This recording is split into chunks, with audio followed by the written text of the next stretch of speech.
Hello everyone, आज है 4 जुलाई और हम आर्टिकल डिस्कस करेंगे the editorial.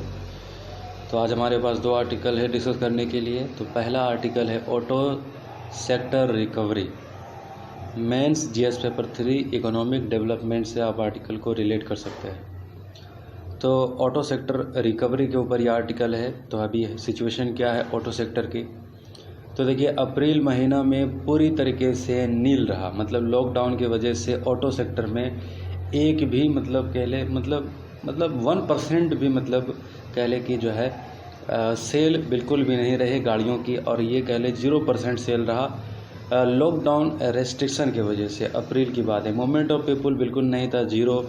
And in May sales drop to 80 to 90%। और फिर मई का सवाल कि 10% इंक्रीज हुआ, लेकिन 80 to 90% जो है लॉस ही रहा।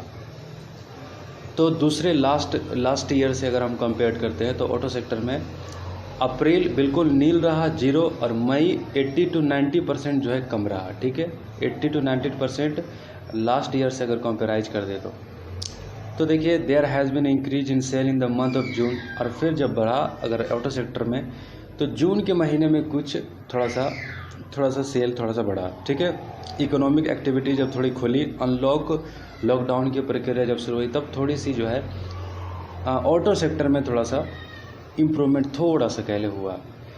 तो what auto segment saw rise, तो किस तरह का राइज हुआ। तो देखिए पहले बात यह है कि डिमांड फॉर मिनी सेगमेंट, थोड़े जो है मिनी तौर पर जैसे कार हो गया, ये सब चीज़ों का डिमांड ज़रा बढ़ा, और कमर्शियल चीज़ों का डिमांड बढ़ा, जैसे ट्रैक्टर वगैरह हो गया, मालगाड़ी हो गया, ये सब चीज़ों का थोड़ा सा डिमांड बढ़ा।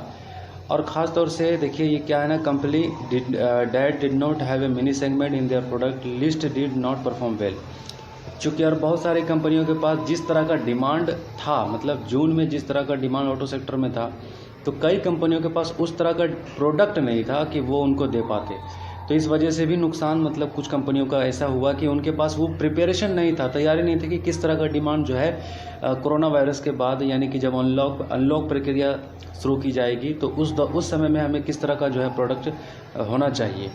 तो ये भी एक बात है। Why is there is rise in the segment, तो बढ़ने का वजह क्या है। देखिए बढ़ने का वजह ये है कि चूँकि लोग जो है सोशल डिस्टेंसिंग से फॉलो कर रहे हैं, जिनके पास पैसा है अब वो क्या करते हैं कि इंडिविजुअल बाइक, इंडिविजुअल कार खरीदने की तरफ जो है आगे बढ़ रहे लोग। इस वजह से भी जो है डिमांड में थोड़ा सा इंक्रीज हुआ। ठीक है, तो ये एक बात है। तो पब्लिक ट्रांसपोर्ट जो है ये मतलब जो है बिल्कुल धीरे धीरे मतलब डाउनफॉल, मतलब कह लें कि लोग जो है थोड़ा डरे हुए हैं, वो चाहते हैं कि सोशल डिस्टेंसिंग का फॉलो करें, तो इंडिविजुअल कार का इस्तेमाल ज़्यादा कर रहे हैं। ठीक है, तो ये लोगों को पुश कर रहा है, मतलब जो है ज़्यादा से थोड़ा सा सेल में जो है बढ़ोतरी देखने को मिला थोड़ा सा। ठीक है, हाँ इम्पोर्टेंट है ऑटो सेक्टर रिकवरी। तो कितना इम्पोर्टेंट है ऑटो सेक्टर की रिकवरी भारत के अर्थव्यवस्था के लिए। पहली बात ये जान ले कि ये टोटल 7% हमारे जीडीपी का पार्ट है।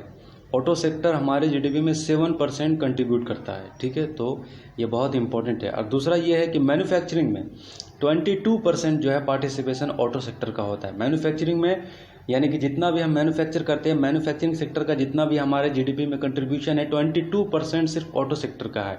और हमारे ऑल टोटल जीडीपी में 7% ऑटो सेक्टर का कंट्रीब्यूशन है।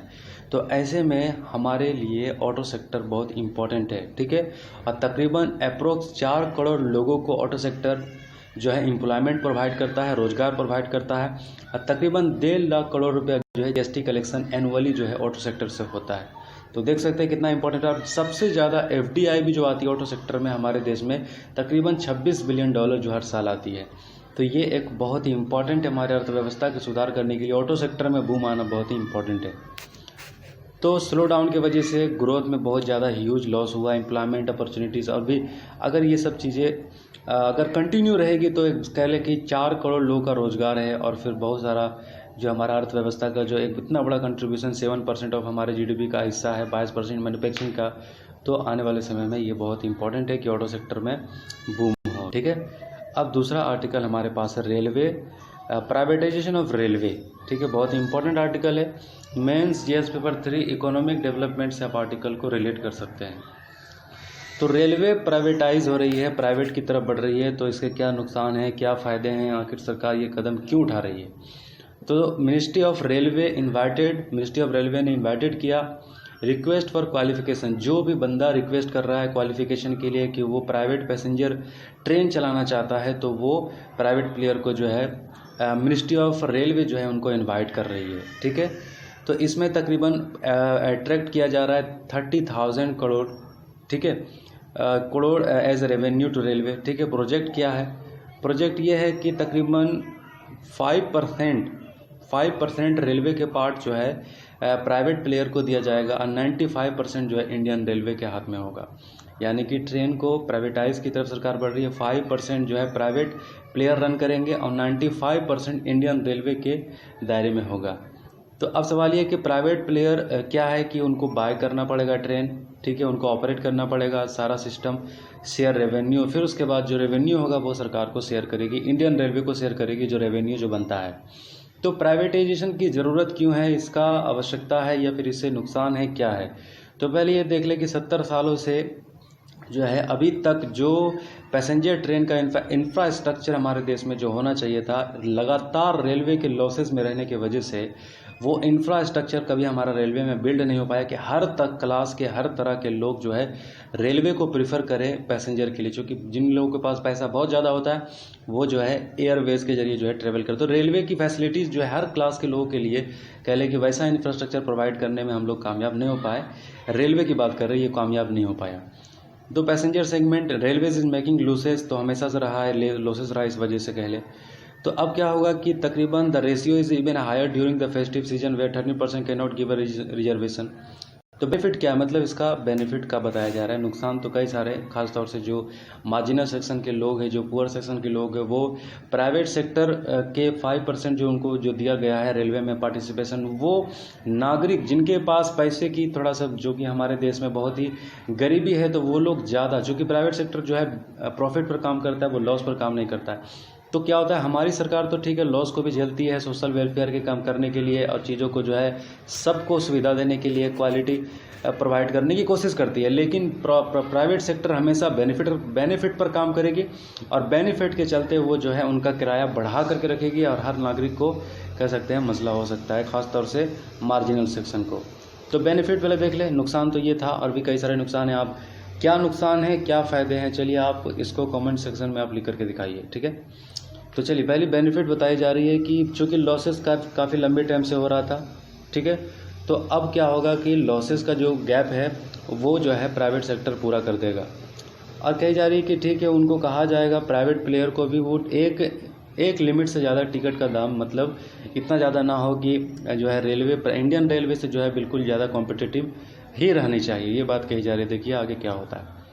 और फिर एक कंपटीशन होगा प्राइवेट, फिर इम्प्रूवमेंट होगी और फैसिलिटी अपग्रेडिंग होगा, कोचेज जो है और सुविधाएं बढ़ेगी, चीज़ें होगा। जब कंपटीशन होता है तो जाहिर सी बात है वो चीज़ें इम्प्रूव होती है।